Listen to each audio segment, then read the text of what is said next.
I stood before Julia, announcing my decision with a stern resolve. I'm moving in with my parents. If you're against it, then let's get a divorce, I declared, my voice devoid of any emotion. Julia looked at me in disbelief, her mind racing to comprehend the audacity of my words. The impact was like a slap across her face. What are you talking about, Ellen? She stammered, her voice reflecting a mix of shock and confusion. It's simple, I continued, my eyes cold and calculating. We'll use your $2 million inheritance to build a house there. That's the plan. A knot tightened in Julia's stomach. The inheritance, her mother's final gift, was now a tool in my scheme. You can't be serious, she whispered. Oh, I'm dead serious, Julia. It's time to make some changes, I replied sharply. Memories of our life together flashed through her mind. The laughter, love, the birth of our children. How did we end up here? At 38, a mother of two, she had thought she was living a normal life with a man she once loved. But now I stood before her, a stranger. You have no right to decide how my inheritance is used, she protested, her voice trembling with a mixture of rage and disbelief. As your husband, I think I do. It's either my way or the highway, Julia. Decide, I declared, my tone leaving no room for negotiation. She stared at me, trying to find a trace of the man she married, but all she saw was a greedy stranger eyeing her inheritance like a vulture. Realization hit her standing in the shadow of the man she no longer recognized. Her marriage was a lie. Fine, she said, her voice steady despite the chaos in her heart. If that's how you want it, we're done. But don't expect to touch a dime of my money. My smirk vanished, replaced by shock. I hadn't expected this. I turned on my heel and left, slamming the door behind me. Alone, Julia stood there, her heart pounding. The battle lines were drawn. It was no longer just about money. It was about her dignity, her freedom. The next morning, the house felt eerily silent as Julia prepared breakfast. The previous night's confrontation replayed in her mind, fueling her anger. How could I be so callous? The money was a part of her mother's legacy, not some windfall for me to squander. Our children, Emma and Ryan, noticed the tension but remained quiet. They were too young to understand the complexity of adult conflicts, yet they sensed something was amiss. Julia forced a smile for their sake. After dropping them off at school, she drove to her mother's empty house, echoing with memories. Sitting in the living room, she recalled the times my parents had made insensitive remarks about their lifestyle, choices, and even their children. They had always favored traditional gender roles, and unfortunately, I seemed to have inherited their archaic views. I can't comprehend why you're still working, Alan's mother once sneered, her disdain evident. A woman's place is at home with her children. Alan, my husband, never stood up for me. He consistently brushed off his parents' derogatory comments, urging me to ignore them. However, their words were like needles, steadily pricking away at my self-esteem. Now, with my mother gone and my marriage falling apart, I felt a surge of resentment towards Alan.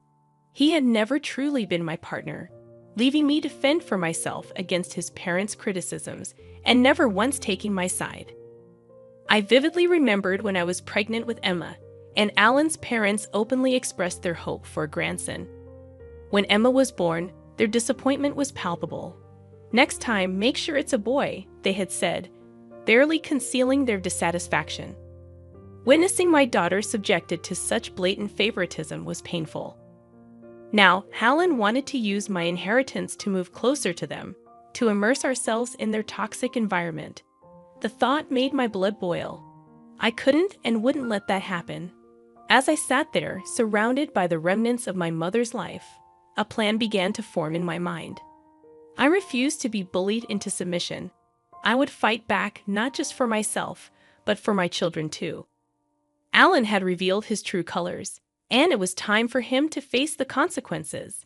The battle lines were drawn, and I was ready for war.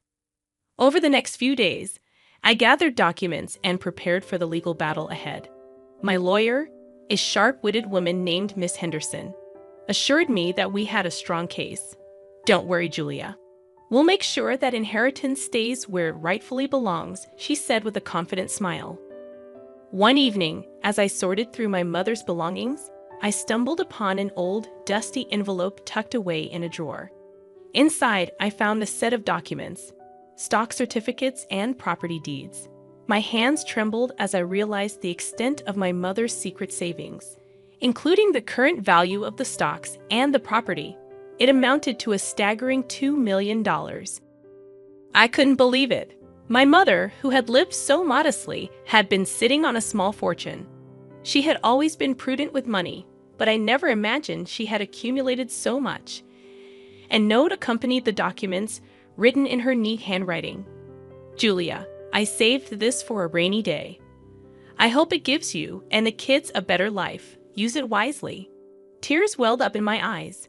My mother's foresight and love felt like a warm embrace even from beyond the grave. The next day, I decided to confront Alan. He needed to know that his plan to squander my inheritance was doomed to fail. I found him in the living room, lazily flipping through a magazine. Alan, we need to talk, I said, my voice steady. He looked up, a hint of annoyance in his eyes. What is it now, Julia? I discovered something of my mother's. I began, holding up the envelope. Turns out, she left me stocks and properties worth $2 million. Alan's eyes widened, a mix of shock and grief flashing across his face. $2 million? That's great news, he exclaimed, his reaction disgusting me. Don't get any ideas, Alan. This money is mine and the kids. You won't see a cent of it. His expression turned dark. You can't keep it all to yourself, Julia. We're married. What's yours is mine, he retorted. I felt a surge of anger. You've shown your true colors, Alan. You don't care about me or the kids. All you see is dollar signs. Alan stood up, his face red with anger. You're being selfish, Julia. I'm thinking about our future, about our family. What family, Alan? The one you're ready to abandon for your own selfish needs. I shot back. He took a step towards me, fists clenched.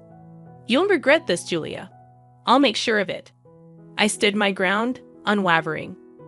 Bring it on, Alan. I'm not afraid of you anymore. He stormed out of the room, leaving me alone with my thoughts. I knew this was just the beginning of a long and bitter battle, but I was ready for my children, for my mother's legacy, and for myself. The following week was a whirlwind of legal consultations and tense silences at home. Alan's attitude had shifted from shock to a cold, calculated aggression. He was like a caged animal, desperate and dangerous. One evening, as the kids were asleep, Alan cornered me in the kitchen. His eyes were wild, his posture aggressive. You think you're clever, Julia. Hiding that money from me, he accused. I leaned against the counter, my heart pounding but my voice steady. It's not about being clever, Alan. It's about what's right. That money is for me and the kids, not for your deluded fantasies. He slammed his fist on the countertop, making me jump. I am your husband. I have rights to that money. You're just a... His words were like venom, but I cut him off. A what, Alan? A woman who won't bow down to your greed and bullying. His face contorted in anger. You'll regret this, Julia. I'll make sure you don't get a dime of that money. I could feel the danger in his words, but I refused to show fear. Is that a threat, Alan? He leaned in, his breath foul. It's a promise. I pushed past him, my body shaking with adrenaline. We'll see about that. The court will decide. As I walked away, his voice followed me, filled with malice. You're going to be left with nothing, Julia. Nothing. The next day, I received a call from my lawyer. Julia, Alan has filed for divorce. He's claiming half of your inheritance. I took a deep breath, feeling a mixture of fear and determination. Let him try. I'll fight him every step of the way. Miss Henderson's voice was firm. We have a strong case, Julia. Don't worry. We'll make sure justice is served. That night, as I lay in bed, I thought about my children sleeping peacefully in their rooms. I dedicated myself to this battle for my children, for their future. Alan had transformed into a stranger, a man driven by greed and malice. Yet I was no longer the woman he believed he could control and intimidate. As I closed my eyes, I pictured the courtroom, the judge, and the final verdict. I envisioned myself standing tall, fighting vigorously, not just for the money, but for my dignity, my children's future, and the quiet strength my mother had always exemplified. This was my battle, and I was prepared for it. The ensuing legal battle was arduous. Alan's strategy was transparent, to portray me as an uncooperative wife, hoarding the family's resources. However, his arguments were feeble, more rooted in desperation than in law. One afternoon, we faced each other in mediation, a final attempt to settle before the court hearing. Alan sat across from me, his lawyer by his side, his gaze cold, and his demeanor smug. "Let's be reasonable, Julia," his lawyer began. "Alan is entitled to a portion of this inheritance. It's only fair." I glanced at Miss Henderson, my resolve unyielding. Fair. Alan has made no contribution to this inheritance. It is solely from my late mother, intended for me and my children. Alan leaned forward, his voice scornful. "Come on, Julia. You're just being spiteful. Don't you think the kids would want their father to have a share?" I felt a surge of anger. "This isn't about spite, Alan. It's about justice. You've never cared about what the kids want. This is about your greed." His lawyer tried to interject, but Alan signaled him to stop. "You think you can just take everything, don't you, Julia? Play the grieving daughter and the victimized wife." I met his gaze squarely. "This isn't a game, Alan. You're the one trying to take what isn't yours." The mediator, a middle-aged woman with a stern face, interjected. "Let's try to remain civil. This is about finding a resolution." Alan cut her off, his voice rising. "A resolution? She's the one being unreasonable." I could feel the tension in the room, thick and suffocating. I spoke calmly yet firmly. "I am being perfectly reasonable. I'm protecting what my mother left for her grandchildren. Alan's claims are baseless."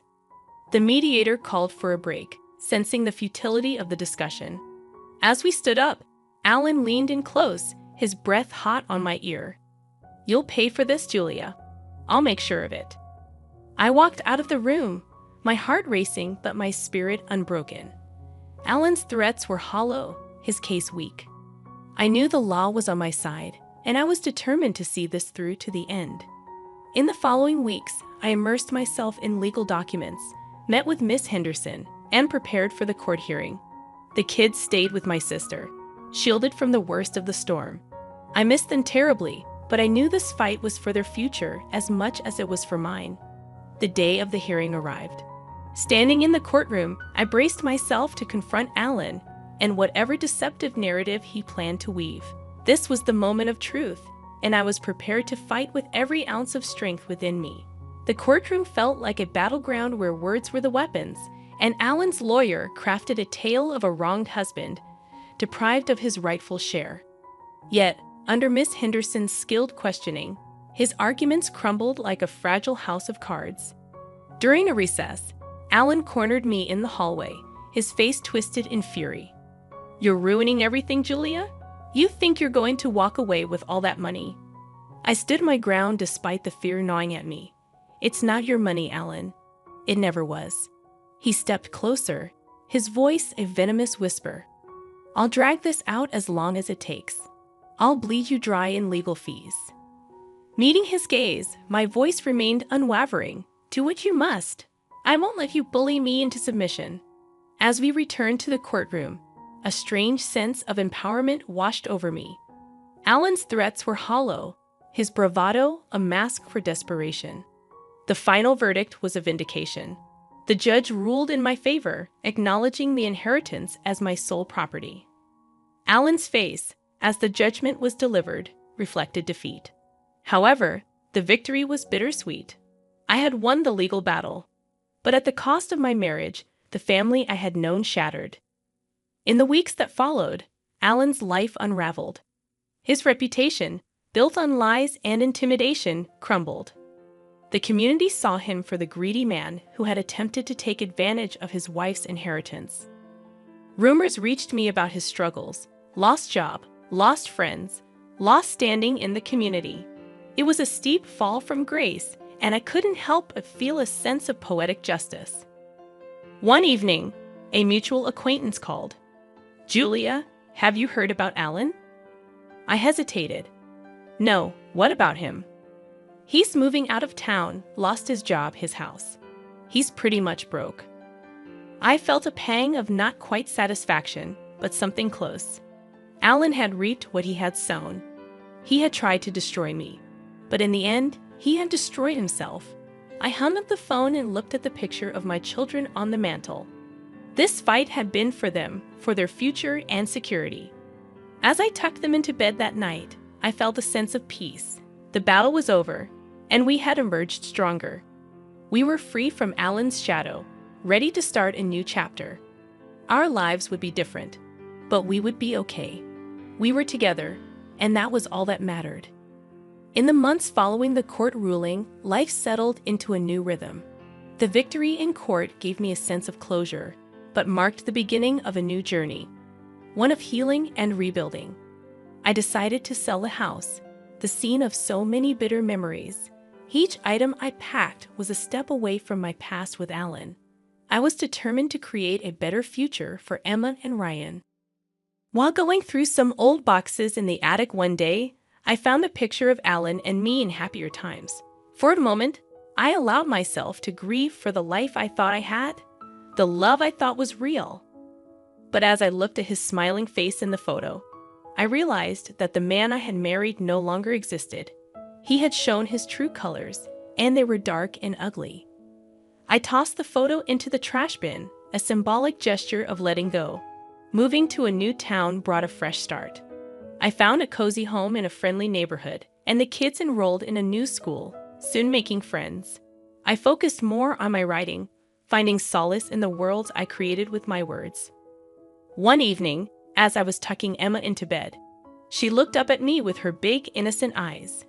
"Mom, do you miss Dad?" The question caught me off guard. "Sometimes I miss who I thought your dad was, but we're better off now. We're a strong team, just the three of us." She nodded, a wise look in her young eyes. "I like it here, Mom. I like our new home." Her words filled me with warmth. We had indeed come a long way. As I lay in bed that night, I reflected on Alan's downfall. His greed and malice had backfired, leaving him with nothing. While I harbored no joy in his misfortunes, there was a sense of justice in how things had turned out. The kids and I had a long road ahead, but we were on the path to healing. The inheritance, now securely invested, would provide for their education and our future. I closed my eyes, thinking of my mother. Her strength and foresight had saved us. In her wisdom, she had given me the means to protect myself and my children. As I drifted off to sleep, I felt a sense of peace. The storm had passed, and in its wake, it had left clarity and hope. We had weathered the worst, and now a new day was dawning.